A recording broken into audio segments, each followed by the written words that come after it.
Capítulo 422. Dentro do banheiro na rua Minsk, número 15. Klein tirou uma estatueta de papel de um bolso oculto, sacudiu-a e transformou-a em um substituto.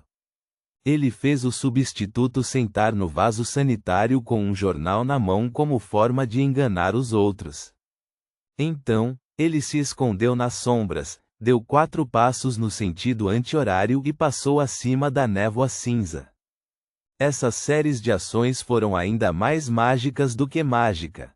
Dentro do majestoso palácio antigo, Klein sentou-se bem na ponta da longa mesa de bronze, conjurando o lenço de Jason Beria à sua frente.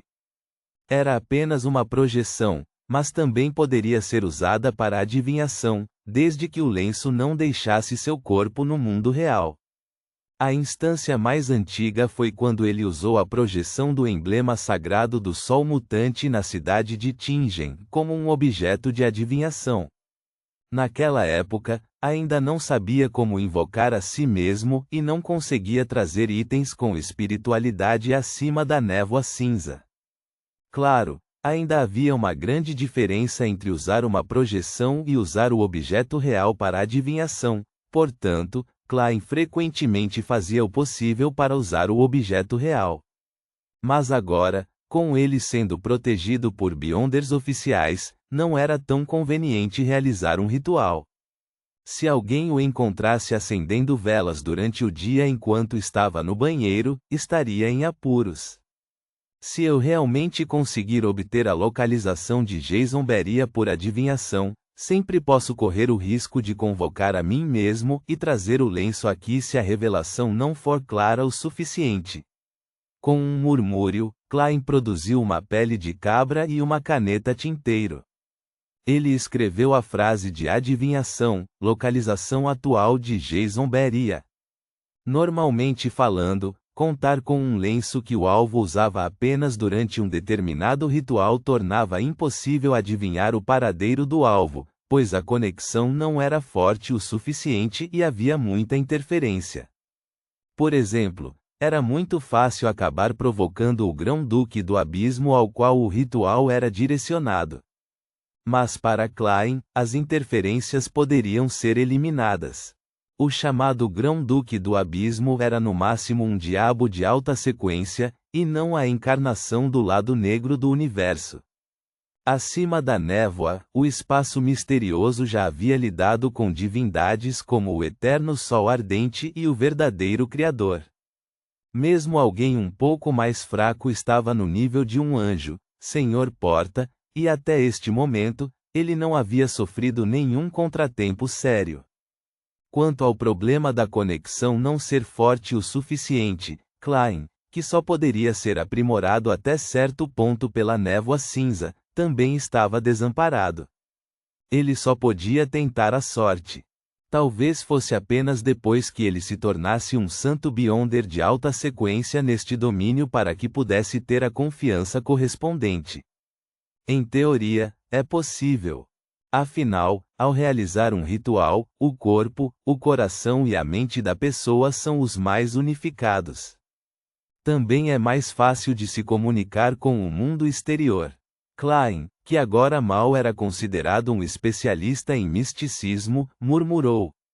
Ele segurou o lenço e a pele de cabra com a declaração de adivinhação escrita nela e recostou-se na cadeira. Ele rapidamente entrou em um estado de cogitação e recitava constantemente a localização atual de Jason Beria. Depois de recitar 7 vezes, Klein caiu em um sono profundo e entrou no mundo dos sonhos.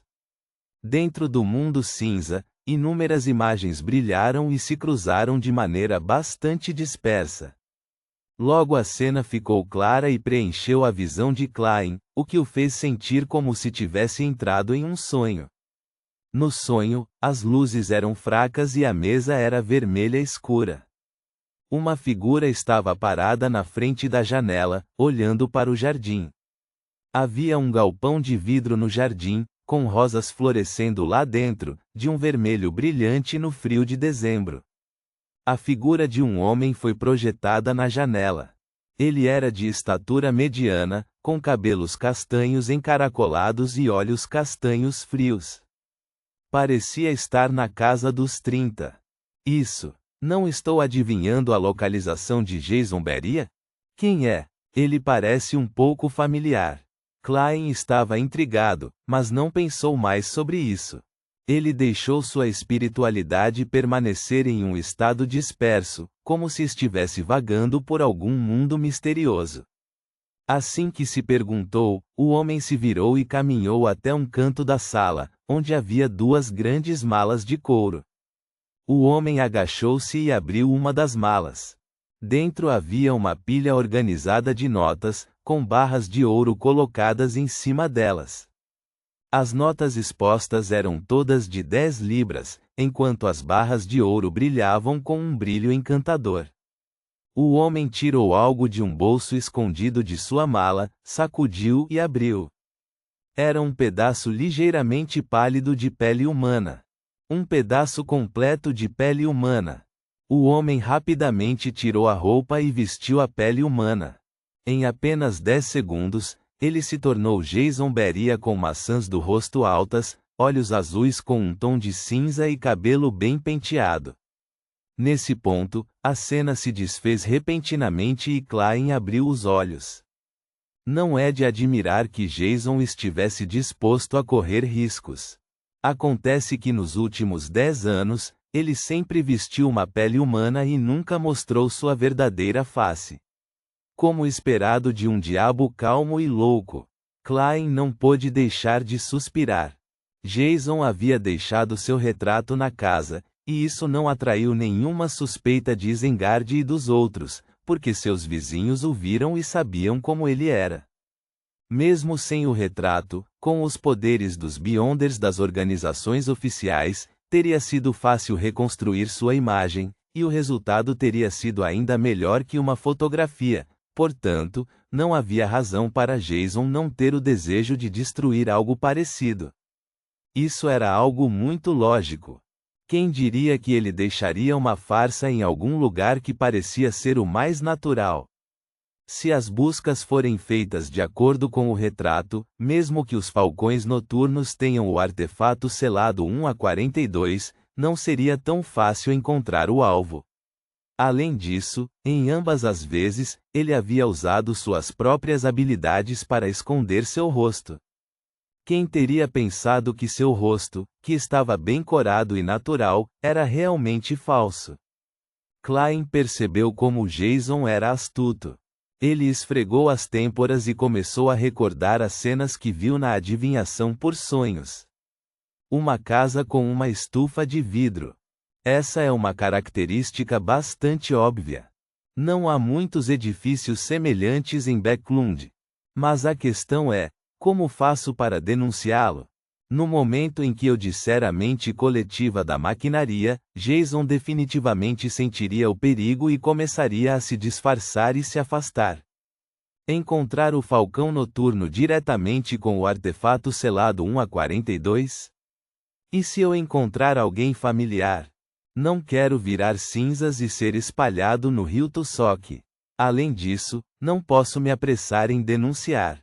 Eu apenas comecei a coletar informações, então como é possível receber qualquer informação de meus vários canais tão rapidamente?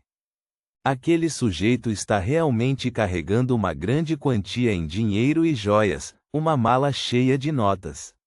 O valor total pode ultrapassar 50.000 libras. Os pensamentos correram pela mente de Klein e ele levou um momento para se acalmar. Ele decidiu esperar mais 2 dias, então usar os meios apropriados para informar os falcões noturnos encarregados deste assunto com a revelação que recebeu. Com a adivinhação chegando ao fim, ele voltou ao mundo real, removeu seu substituto e sentou-se no banheiro. Reticências. À tarde, Klein jogou uma moeda quando estava para sair.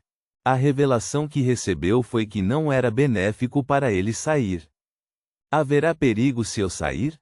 Klein não hesitou em voltar para a sala e sentar-se. Após cerca de 20 minutos, ouviu a campainha tocar e viu que era Isengard e Stanton quem tinha vindo visitá-lo. Senhor Stanton, há algum progresso? Klein perguntou com bastante prazer. Isengard apontou para o fundo do corredor. Vamos conversar lá dentro. Tudo bem. Klein abriu caminho dando um passo para o lado. Depois de se sentar em 2 sofás frente a frente, Isengard segurou seu chapéu de caçador e respirou fundo. O apóstolo do desejo apareceu novamente. Vendo Klein manter seu silêncio, ele balançou a cabeça com satisfação e continuou. As famílias de 2 detetives recusaram proteção, acreditando que não seriam implicados, então permaneceram do lado de fora. Hoje, na hora do almoço, foram encontrados mortos em seus respectivos escritórios. Um ficou tão horrorizado que morreu de susto. O outro estava tão excitado que ejetou o que restava de sua energia. Eles eram muito teimosos, como esperado dos crentes do tirano, mas como resultado, os punidores mandatários se envolveram formalmente.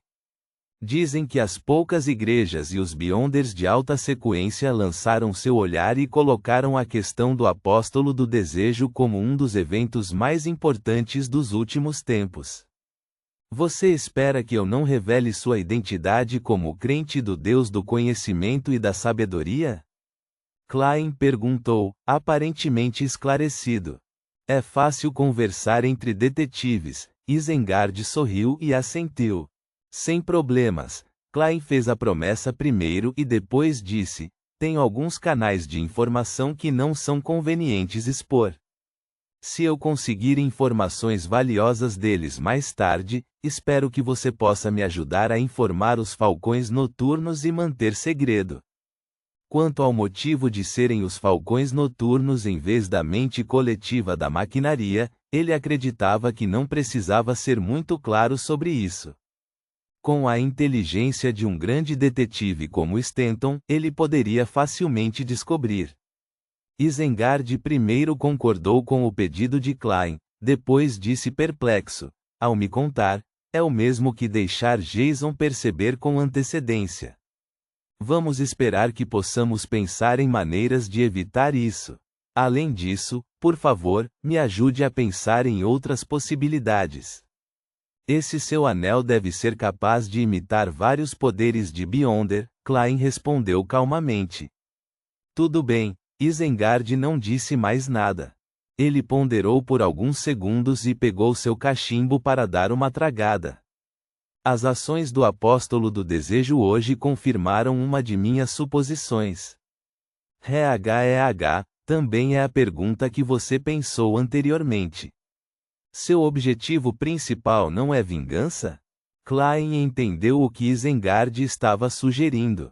Isengard se inclinou para a frente e disse solenemente: como Jason já passou pelo estágio de sangue frio, isso significa que ele definitivamente é sangue frio. É impossível que ele fosse tão longe por aquele cachorro diabólico. Sherlock, olha. Até agora, todos os Beyonders oficiais em Backlund foram mobilizados, e até mesmo os Beyonders de alta sequência mudaram sua atenção para este assunto. Neste ponto, se Jason quiser lidar com outra pessoa, o verdadeiro alvo, não seria muito mais fácil?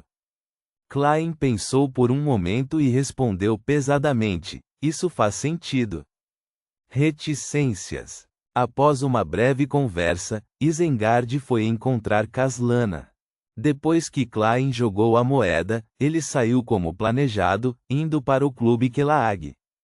Nenhum deles ainda havia revelado suas suspeitas aos Beyonders oficiais, temendo que isso acabasse por alertar Jason, fazendo detectá-lo e abandonar sua série de ações. Assim que entrou no Clube Kelag, Klein encontrou o cirurgião Aaron no saguão. Faz tempo que não nos vemos, ele sorriu e o cumprimentou. Tenho estado muito ocupado recentemente, Aaron respondeu de maneira amigável, mas manteve sua expressão fria por hábito. Além disso, minha esposa engravidou recentemente e eu vou ser pai de novo. Parabéns! Quando isto acontece? Klein perguntou casualmente. Aaron pensou um pouco e disse: acabou de ser confirmado. Ela deve estar grávida por mais de um mês. Mais que um mês. Klein ficou surpreso e então olhou em seus olhos. Ponto.